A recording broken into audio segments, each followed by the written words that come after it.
I didn't like what you said, Odin pauses, about the future.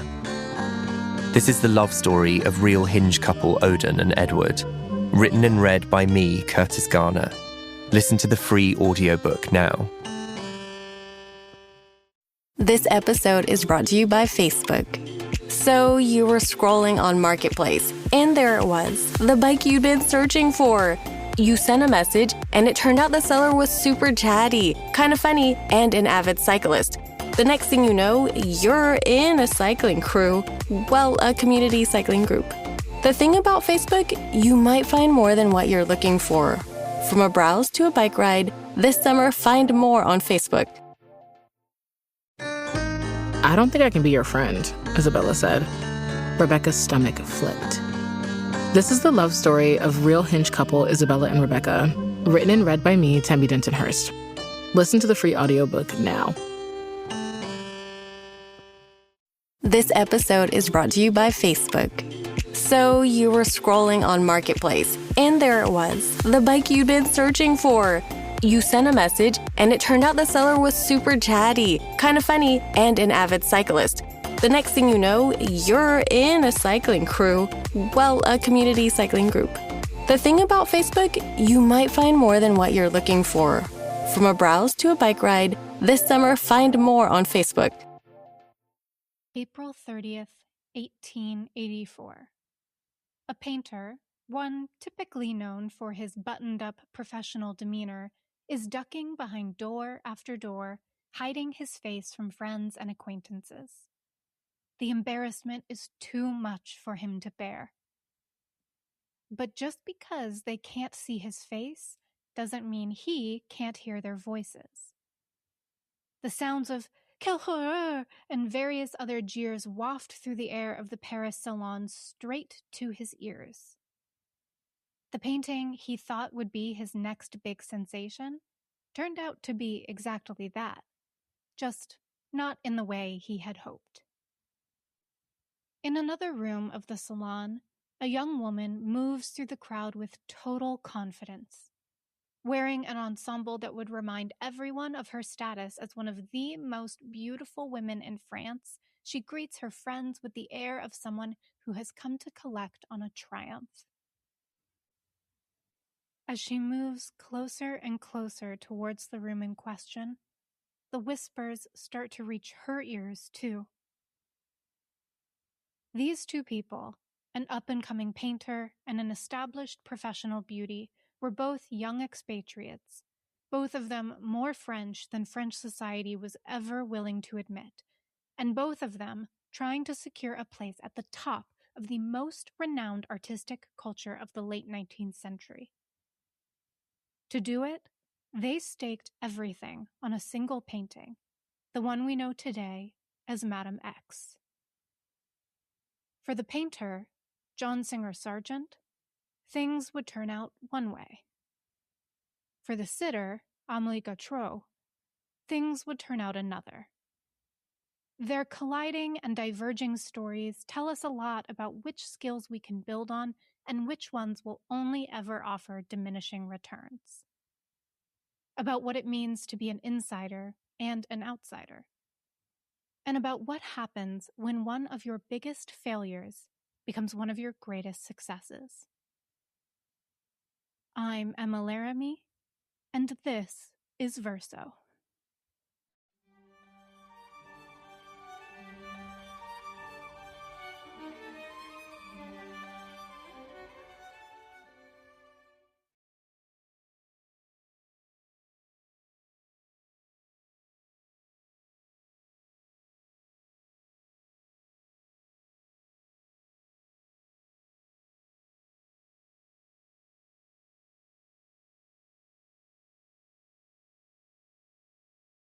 John Singer Sargent was a nomad.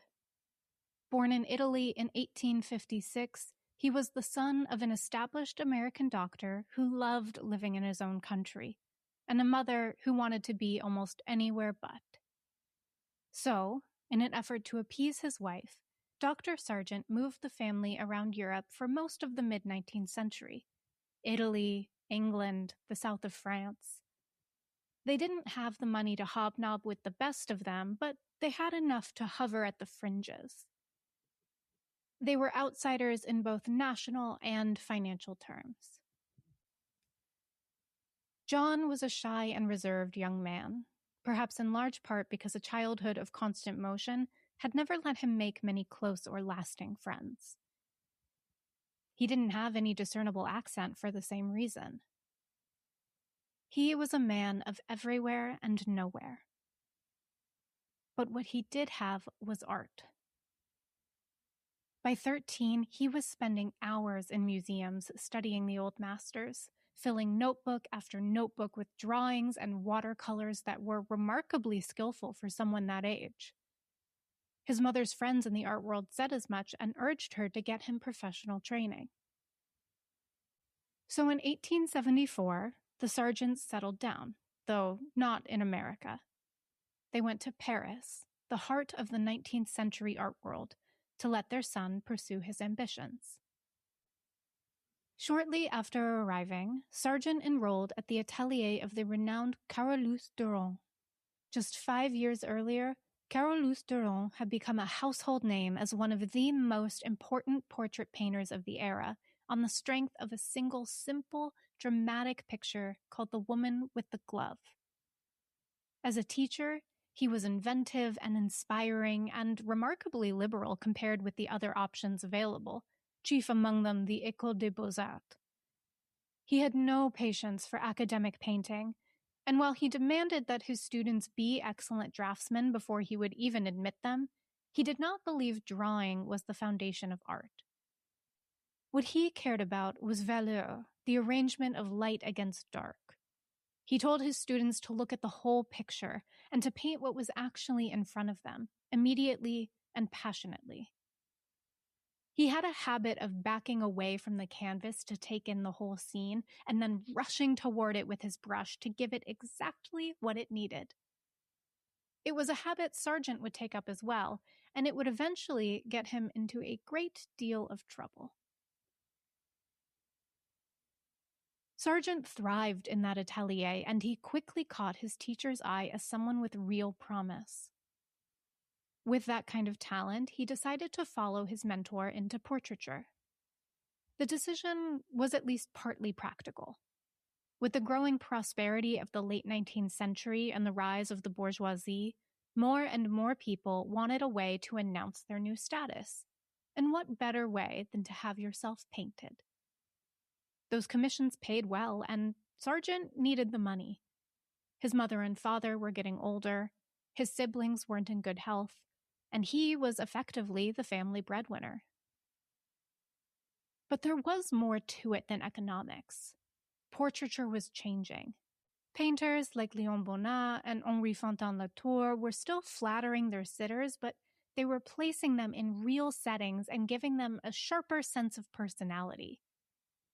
It was both a lucrative and an artistically interesting moment to take up the mantle. For Sargent, success came easily.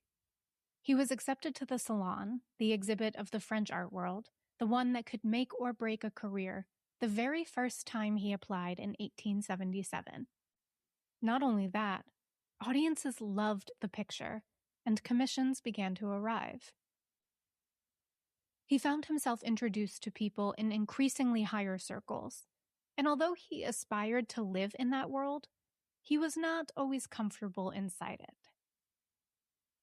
Then, in 1881, he was awarded the prestigious second-class medal, which meant he no longer had to apply to show at the Salon at all.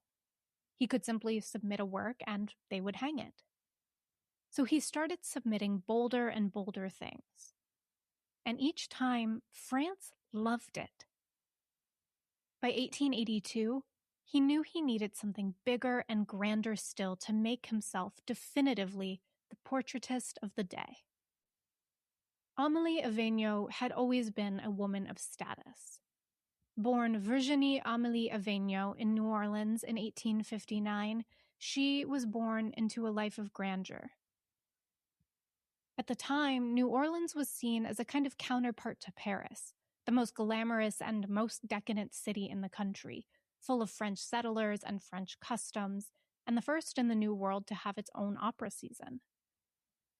Her father, Anatole, was a lawyer, a real estate investor, and a proud Creole, a descendant of the French settlers who had emigrated to Louisiana and who clung to their French identity at all costs despite their American birth, often refusing to speak English at all. It was her father Amélie had to thank for the striking looks that would come to define her legacy. The copper hair, the pale skin, and above all, the long Roman nose. Her mother, Marie Virginie Ternant, belonged to one of the largest and richest landowning families in the region. As this was the 19th century South, that means what you think it means. The family money came from a plantation in Pointe-Coupée Parish, worked by enslaved people, farming cotton, indigo, and sugarcane. Amélie spent the holidays there as a child. It also means that, more likely than not, the men of that family supported the Confederacy. Anatole Avegno certainly did. He served as a major in the Confederate Army and died in 1862 of wounds suffered at the Battle of Shiloh. A few years later, Amélie's younger sister Valentine died of yellow fever, and the Southern economy collapsed in the aftermath of the war. So Amélie's mother made a decision. In 1867, she took her daughter to Paris to start over. Amélie was 8 years old. She had grown up speaking French, so the adjustment was not a hard one, and she was quickly placed in a convent school where she was taught remarkably little, on the theory that an unformed mind was an asset in a bride, and trained instead to present the loveliest and most marriageable version of herself possible. When the Third Republic arrived shortly after the Avegnos did, Amélie's mother understood immediately what it meant. A society busy rearranging itself would have more room in it for an American girl than the old one ever had, and she was not going to let her daughter miss the opening. From the beginning, Amélie drew attention and praise. People compared her to a Greek statue, with her long features and her pale skin that looked more like marble than flesh. Plenty of men in her orbit were taken with the idea of marrying her. But their mothers were more cautious. The Creole heritage, plus word going around Paris about an aunt's mental health, made her a risk. But eventually, Amélie did marry, to a somber, bearded, unusually short man twice her age named Pierre Gautreau. She was 19. It was not a union of love, but it was very much a union of opportunity. The Gautreaux had made their fortune importing fertilizer, which is to say bird and bat droppings from Peru. And while that is not glamorous, it did pay for a glamorous life. A house in a fashionable new Paris neighborhood and a country home on the coast of Brittany. And Amélie understood in a roundabout way that this marriage was going to buy her something better than money. As a bride-to-be, she had been required to be chaste, chaperoned, and flawlessly observant of every rule of decorum. As a married woman, she could flirt. She could wear revealing clothes. She could go where she liked. Her mother had been right about the timing, too. Paris in the 1870s was rearranging itself in ways that happened to favor a woman exactly like Amélie. The city had become easier for women to move through, full of parks and shops and tea rooms where a respectable woman could go alone without anyone remarking on it. There was even a name for the kind of woman who moved through it that way. She was a Parisienne, urbane, independent, quick to try whatever was new, whether that was a bicycle or a neckline. And she was climbing because the Third Republic had made that climbing possible in a way the empire never had. Old money and new money were suddenly in the same drawing rooms, and everyone in those rooms was working very hard to look like they had always been there. What made the Parisienne famous well beyond France was her beauty, and more precisely, the astonishing amount of labor underneath it. The rules were specific. A morning outing called for something dark and a heavy veil. Luncheon meant changing your clothes. Receiving at home meant gloves. Dinner and the opera did not merely permit a low neckline, it kind of required one.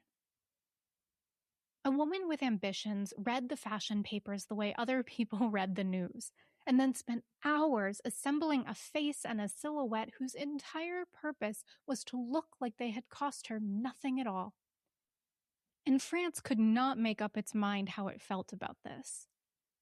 Charles Baudelaire wrote an entire essay in praise of cosmetics, arguing that makeup lifted a woman closer to sculpture, to something more finished than nature had managed on its own. Other commentators found the whole business suspect, insisting that paint belonged on the face of a prostitute and that a decent woman ought to look like she had simply woken up that way. The stakes were not only reputational. Pale skin was the great prize, and the woman who wanted something more permanent than powder went to professionals who painted, or actually enameled, the surface of their faces. Enamel had two problems. A single crack could ruin the entire finish and turn a face into a web of visible lines and chips. And more importantly, it contained lead. Stories circulated about women who ended up with facial paralysis and blood poisoning in pursuit of looking like marble. But Amélie chose her side without hesitation. She had understood something early, which is that her face was going to matter more than her money or her husband's name. And now that she was married, she no longer had to look untouched. So she went the other way entirely. If white skin drew attention, hers would be the whitest in the room, helped along by powder and, according to the gossip, possibly small doses of arsenic. She didn't stop at reddening her lips and cheeks like everyone else. She put color on the tips of her ears. She drew her eyebrows in with a mahogany pencil. And she rinsed her hair with henna until it went copper.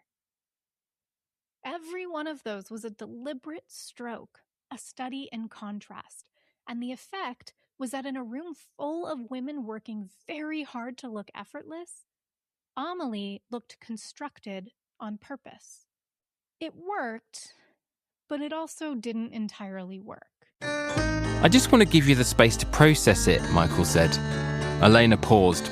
I don't think I want to see anybody else. This is the love story of real Hinge couple Elena and Michael, written and read by me, Raven Smith. Listen to the free audiobook now. This episode is brought to you by Facebook. So you were scrolling on Marketplace, and there it was, the bike you'd been searching for. You sent a message, and it turned out the seller was super chatty, kind of funny, and an avid cyclist. The next thing you know, you're in a cycling crew. Well, a community cycling group. The thing about Facebook, you might find more than what you're looking for. From a browse to a bike ride, this summer find more on Facebook. Because for all of the talk of a more fluid Paris, the old aristocracy had not dissolved. It was simply learning how to share a room, and it was not gracious about it. The old guard never really welcomed the Gautreaux. The new guard did, and that was Amélie's foothold. Marrying into an established French family had bought her the money and the security she needed to enter society, but it did not buy her the thing she actually wanted, which was to be regarded as one of them. She had grown up speaking French, and she had lived nearly her entire life in Paris. She had a French husband, a French daughter, a French address, and in the papers, she was described over and over again as American. Underneath that sat something sharper, which was the particular vitriol Paris reserved for her Creole heritage, a background the city had never quite known what to do with. So she was in the room, but she was simply never going to be fully accepted by it. Which is exactly where Sargent was standing too. In June of 1881, a critic writing under the pen name Pertican put the two of them in the same sentence in a piece warning the French about how welcoming they had become to the Americans in their midst. quote, "Beware this people that grow ever larger. Uncle Sam threatens with his gnarled, industrious hands our commerce, our agriculture, and our stables. Their painters, like Mr. Sargent, take away our metals. Their pretty women, like Madame Gautreau, outshine our own. And their horses thrash our steeds as Foxhall ridden by Fordham did on Sunday." End quote. Sargent knew that sometimes to really make your mark, you have to go big or go home. He was aware of the scandal Edouard Manet's Olympia had caused at the Salon nearly 2 decades earlier, and of how Manet had come out the other side of it as one of the leading painters of the day. Sargent wanted that kind of splash. Although, given how easily everything had gone for him so far, he seems to have assumed that any splash he made would be met with the same immediate praise everything else had been. And he knew exactly who could deliver it. Amélie Gautreau was admired and controversial in equal measure, and he had been watching her for a while. He was captivated by the strange lavender tint of her skin, which the Parisian set could not stop speculating about, by the profile of that nose, and by the loose, unhurried way she moved. Painting her would be a genuine technical challenge.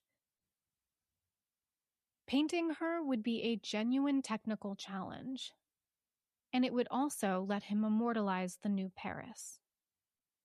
The only hitch was that the two of them did not actually know each other. And Amélie had never agreed to sit for a portrait, though not for lack of offers. So Sargent went to work.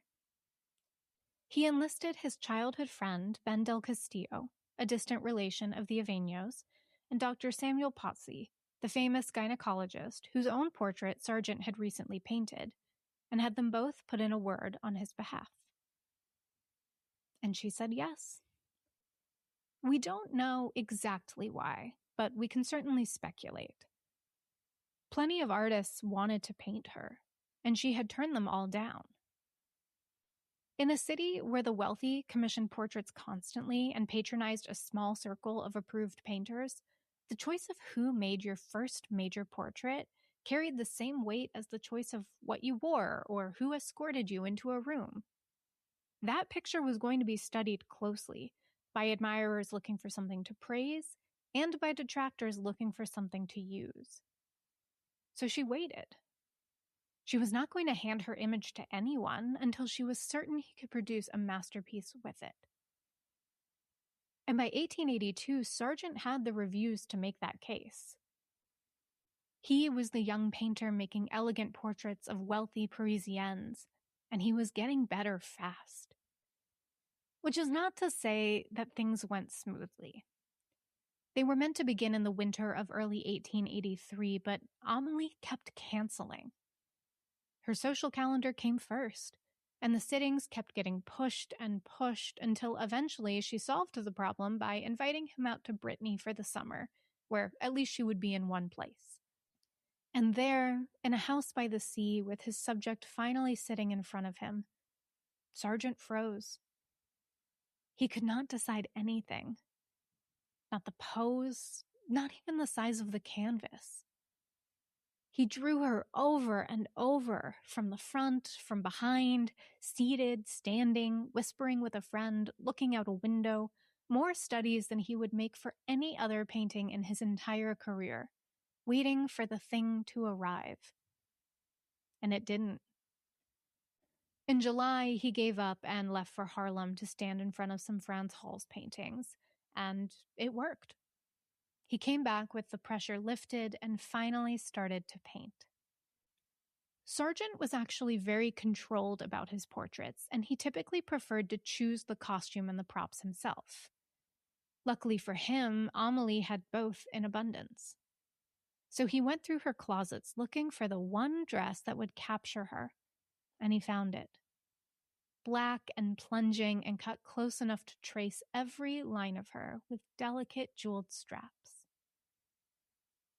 It was at once a common choice and an uncommon one. Uncommon because Amélie was actually known for wearing whites and pastels, and because black carried a tangle of contradictory associations. It was what shop girls and barmaids and businessmen wore to signal their respectability. It was also what people wore in the evening to look theatrical or distinguished or romantic or even dangerous. Amélie sat at the intersection of those two modes, and it's hard to believe Sargent didn't know it. The cut, meanwhile, was not scandalous at all. It was ordinary for the period, and Parisians of the 1880s would not have blinked at that much décolletage. There are other portraits from that very year of respectable society women in black dresses cut just as low. So neither Sargent nor Amélie had any particular reason to think anyone would mind about the choice of dress. And then one day, while she was holding a pose that was graceful but not entirely comfortable, twisting and straining to keep her body forward and her face turned away, one of the straps slipped off her shoulder. She reached up to put it back, and Sargent stopped her. He had just watched the picture find itself. Amélie loved it. By the time he packed up to head back to Paris and finish, she was convinced he had made something extraordinary, and she said so in writing to a mutual friend, adding that she was telling her because she was certain Sargent would never. Which was a fair read because Sargent was nowhere near as convinced as she was. Back in Paris, he worked and reworked the canvas until the surface began to crack. He dashed light rose over a background he had come to hate. He moved her ear. He adjusted the tilt of her profile. Then, worried that all that labor was showing, he started a fresh version from scratch, and then began doubting that one too. So he asked his old teacher, now something closer to a mentor, to come by the studio and tell him which one to send. Carolus Durand looked at the original and told him he could send it to the Salon with confidence. Now this was a shrewd man who had spent his career reading rooms. He would have understood better than almost anyone what that fallen strap was going to do at the Salon. He would also have understood that the student standing next to him was, at 31 years his junior, closing fast on the position he himself held as the leading portraitist in France. Whether those two facts had anything to do with each other, we have no way of knowing. Sargent, for his part, did not entirely believe the reassurance. He wrote to a friend that Carolus had told him to send it with confidence, and then added flatly, encouraging, but false. I have made up my mind to be refused. Varnishing day was on April 30th, 1884, and everyone who mattered came. Ralph Curtis, Sargent's cousin and friend, described a dense mob of all of Paris in pretty clothes swarming what he called the Arc of Art, and a great many of them asking specifically for the Gautreau portrait. It hung under a title with her name removed, the standard convention for protecting a sitter's privacy, but it fooled nobody. Sargent had rendered her too well. The pallor, the profile, the crescent moon in her hair, the black gown. She was recognizable from the doorway. Curtis found his cousin ducking behind doors to avoid friends who looked grave and got led through the corridors to see the thing. Even he was disappointed in the color. She looks decomposed, he wrote. All the women jeer.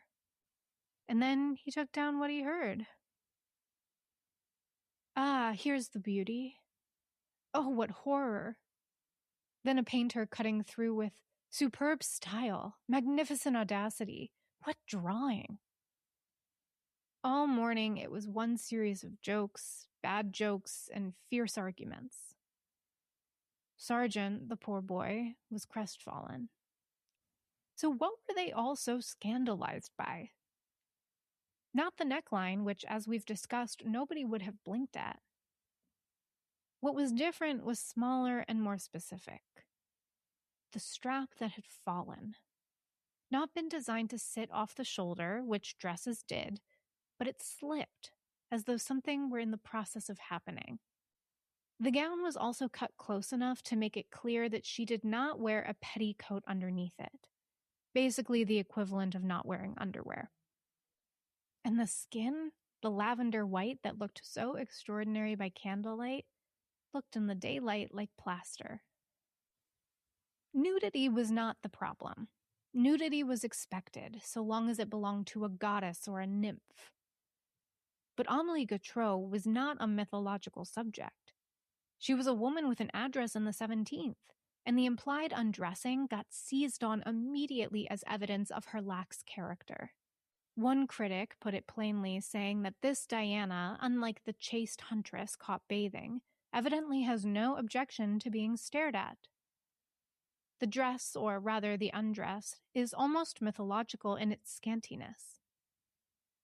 Had there been no dress at all, he was not sure the picture would not have been chaster. The critic at Art Amateur was watching the crowd instead of the painting and heard, "But this woman is not wearing a chemise," half a dozen times in 15 minutes, while groups of dandies arranged themselves beside the canvas specifically to watch young girls catch sight of it. Marie Bashkirtseff, a painting student in Paris, saw it on opening day and wrote about it in her journal. For her, it was the perfect painting, masterly and true. He had reported what he saw. But also, that beautiful lady is horrible in the daylight because she wears too much makeup for a woman of 26. She couldn't understand why her mother or her husband would let her go out like that, but also admitted that at night she is truly very beautiful. Which is kind of the same argument France had been having this whole time, just now with a particular face attached.